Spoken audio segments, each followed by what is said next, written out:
कि बहुत बड़ा ज्ञान है, सारे ज्ञान का मूल है, सारे धर्म का मूल है, वगैरह वगैरह।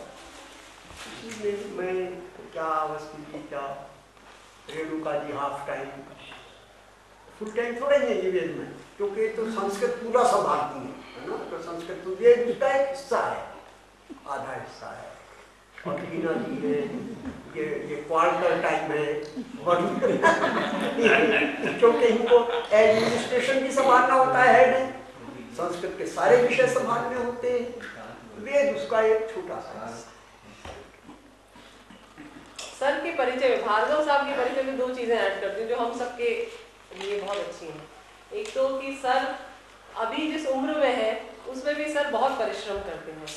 सर हर बार कुछ नई बात सामने रखते हैं। ये मंथन और उस मतलब अपने विषय के साथ पूरा न्याय करना ऐसा बहुत कम लोग कर पाते हैं। और दूसरा ये कि सर नई पीढ़ी से जुड़ना बहुत पसंद करते हैं।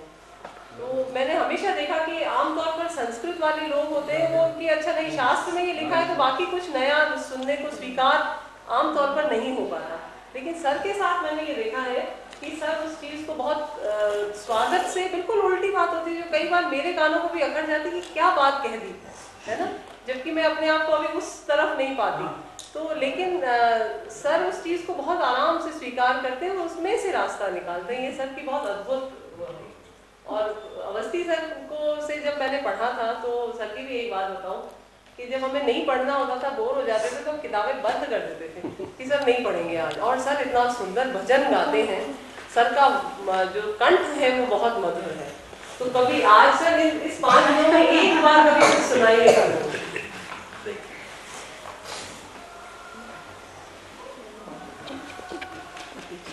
बालूटिया जी आप रहे थे शायद परिचय में। हाँ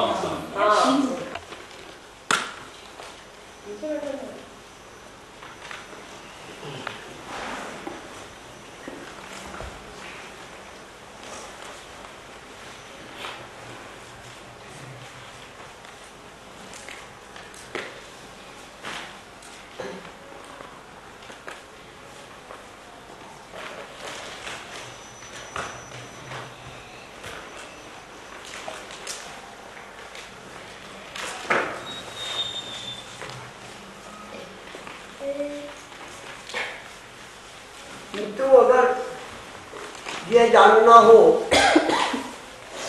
कि इस सृष्टि की उत्पत्ति कैसे हुई तो कैसे जाने, क्योंकि जब सृष्टि उत्पन्न हुई तब तो हम थे नहीं जो हमने देखा हो कि सृष्टि कैसे पैदा हुई।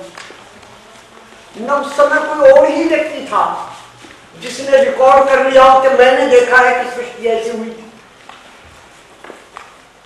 वेद तो यहां तक कहता है कि उस समय देवता भी नहीं थे, मनुष्य की तो बात ही क्या।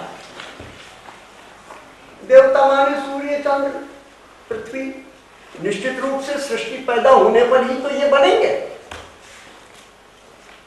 तो ये देवता भी नहीं थे, मनुष्य की तो बात ही क्या।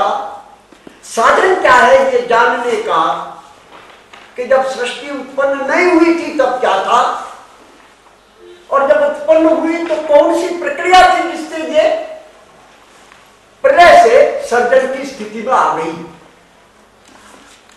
तो एक सूत्र हमारे हाथ लगा, यथा पिंडे तथा ब्रह्मांडे।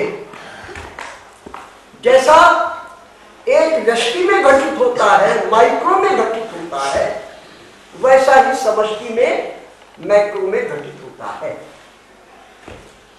कहने का मतलब यह है, अगर उदाहरण से समझना चाहें तो समुद्र के पानी का क्या स्वाद है ये अगर देखना हो तो सारा समुद्र पीने की जरूरत नहीं है। 1 चुल्लू पानी लेकर पी लें तो जैसा स्वाद इसका है वैसा ही सारे समुद्र का है, ऐसा अपन समझते हैं। तो जो मेरे जीवन में घटित हो रहा है, कैसे प्रलय हो जाती है और कैसे सृष्टि हो जाती है, उसी को आधार बनाकर हम ये अनुमान लगा सकते हैं कि सृष्टि में पहले क्या था और बाद में सृष्टि कैसे बनी। लेकिन मेरे पैदा होना और मरना भी बड़ा लंबा मामला है। अभी जीवित तो मैं जानता हूं, मैं जीवित हूं। जब मैं नहीं था तब क्या था, उसके लिए मुझे तो 80 साल पहले जाना पड़ेगा। और 80 साल पहले जब मैं पैदा हुआ था या मां के गर्भ में आया था, उससे पहले क्या था ये भी जानने का कोई तरीका मेरे पास नहीं है। मरने के बाद क्या हो जाएगा ये भी जानने का कोई तरीका नहीं है।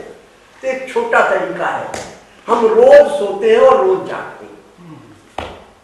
ये सो जाना ही मर जाना है और जाग जाना ही सृष्टि का पैदा हो जाना है। यानी हम अनुमान कर लेंगे कि जो सोते समय घटित होता है मेरे साथ, क्योंकि सोना तो बहुत दूर नहीं है, अभी 5-6 घंटे पहले हम सो ही रहे थे, आगे भी बहुत दूर नहीं है, 10-12 घंटे बाद सोएंगे। जब हम सो जाएंगे तब क्या होगा और जब हम जग जाते हैं तब क्या होता है, उसको आधार बनाकर वेद के ऋषि ने यह अनुमान लगा लिया कि जब सृष्टि नहीं थी तो क्या था और जब सृष्टि हुई तो कैसे हुई। केवल 7 मंत्र हैं, एक मंत्र में 4 पंक्तियां समझ लें तो 28 पंक्तियां हैं और उन 28 पंक्तियों में ये सारी प्रक्रिया समझा दी। अब मैं इस मंत्र का अनुवाद पढ़ूंगा केवल सबसे पहले, ताकि मूल आपके ध्यान में आ जाए, फिर अपन व्याख्या में चलेंगे। अनुवाद इस ग्रंथ में नहीं है, अनुवाद में अलग से पढ़ रहा हूं। और उस अनुवाद को पढ़ते समय अपन ये ध्यान में रखें कि सबसे पहले उस अवस्था का वर्णन होगा जब हम गहरी नींद में होते हैं, और आप मिलान करें कि क्या ये वर्णन उस अवस्था का प्रामाणिक वर्णन है जिस अवस्था में हम गहरी नींद में होते हैं। ठीक है, अपने मन में मिलाएं कि जब मैं गहरी नींद में आज था रात को, तब क्या ये स्थिति थी मेरी, तब ये स्थिति थी। बोल रहे हैं न था तब असत न था सद्भाव, न तो असत था और न तो सत था। सोते समय क्या है और क्या नहीं है दोनों का ही आभास नहीं होता। जागते समय तो होता है, जागते समय मालूम है कि हम लोग यहां हैं, शिक्षा मंत्री जी नहीं है, उनका असत भी हमें पता है और हमारा होना भी हमें पता